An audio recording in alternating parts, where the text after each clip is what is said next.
Good morning, evening, or afternoon to all of you beautiful people. Josh here, back to bring you some sweet voice-based content. So, I'm going to be honest, I'm a little nervous about making this video, so I'm going to procrastinate for a second and say hello to all the new subscribers that have arrived on my channel. Welcome on in, and I hope you'll stick around, and thank you for subscribing. I appreciate it.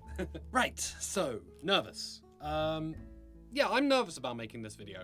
Mostly because I'm aware that to some people, a person who's been doing this for 2 years with no professional credits or major appearances to speak of, making a video on how to start voice acting might seem a little unwarranted. Which is kinda surprising because on the other side of things, people have been asking me to make videos on how to start voice acting since I started. So I'm caught between two differing opinions, a rock and a hard place if you will. However, after speaking with the incredible people on Cold Read the podcast, link to my appearance in the description, I really now have the confidence to talk about this topic. If you don't know or haven't seen my appearance on the podcast, I talked a little bit about how I started voice acting and what I would say to people if they asked me how to start out. And my response was decent on the show, but I feel like there's a lot more to say, so here I go. Firstly, a quick disclaimer. This video is not the definitive be-all and end-all advice for everybody to take. This is just my opinion. Nothing more than my opinions and perspectives from doing this for the last couple of years. I would really advise going to iwannabeavoiceactor.com and checking out everything there, as it's a fantastic starting point for everything voice acting related and kinda makes this video irrelevant. But if you desperately want to hear my opinions and my perspectives without any further ado, despite my nerves, let's go! So, first and foremost, before talking about any equipment, auditions, soundproofing, or demo reels, you need one thing in your arsenal. It's this. This right here. You need to know how to act in order to voice act. It's in the name. I've said it once, I'll say it a million times. It doesn't matter how many voices you can do if you cannot act. Now, there's no single definitive way of learning how to act. You can join productions at your local theatre company, you can take classes, you can join workshops, or even just find some scripts online, record yourself reading them, and send them to people that you trust the opinion of. Without a solid base of acting knowledge or experience, you are shooting a bow without the string. Not only is it important in being able to portray characters, but it will also have the knock-on effect of getting you comfortable with reading from a script and showing what you've done to other people. This is the absolute bare minimum fundamental first step, but I've talked about this a lot, so I'm going to move on to step 2.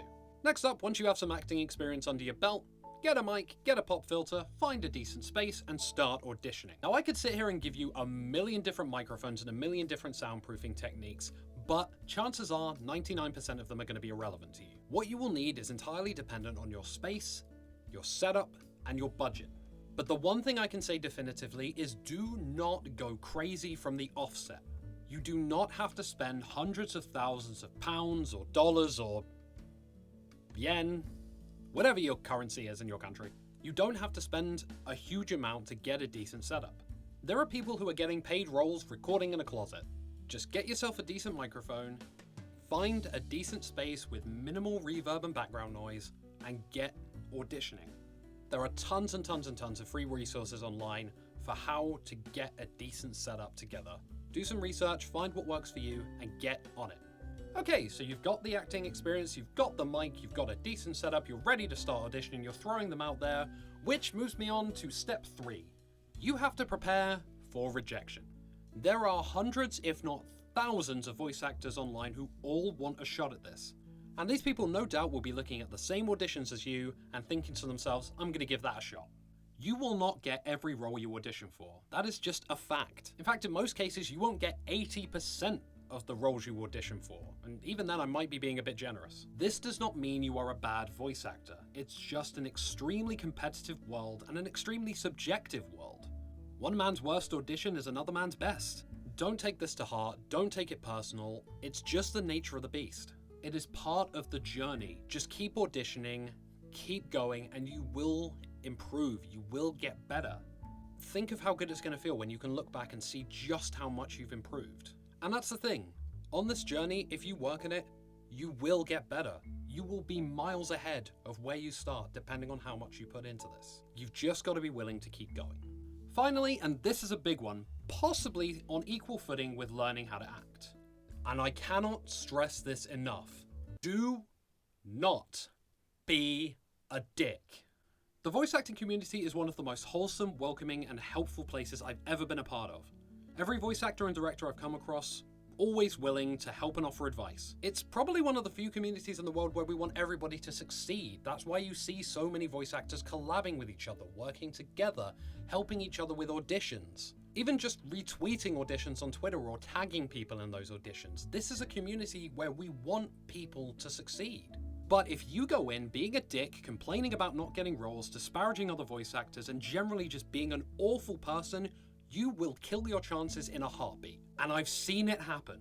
Simply put, directors and other voice actors, myself included, we want to work with nice people who are gonna work hard. But directors and voice actors talk to each other. So if you have the reputation with one or multiple voice actors of being hard to work with, rude, and generally a massive fucking cockwomble, no one's gonna work with you. Be kind, be humble, work your butt off, and it will pay off in the end. The voice acting community has some of the most wonderful, lovely people who I've ever met in my entire life, and people who I'm proud and happy to be able to call my friends. It's a great place to be. You just have to bring that same energy.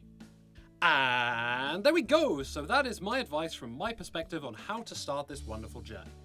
I mentioned this at the start, but I'm going to mention it one more time. This is not the definitive advice that everyone should follow, just my perspective on how my journey went and the main things that you should focus on in my eyes. So what do you guys think? Do you agree with everything? Do you disagree with everything? Or are you somewhere in between? Let me know by popping a comment down below. If you did enjoy this video, then please do leave a like and subscribe to my channel for more beautiful voice-based content. Keep your eyes out for my next video. I do upload every 2 weeks, but until then, thank you very, very much for watching. And above all else, I hope you all stay wonderful.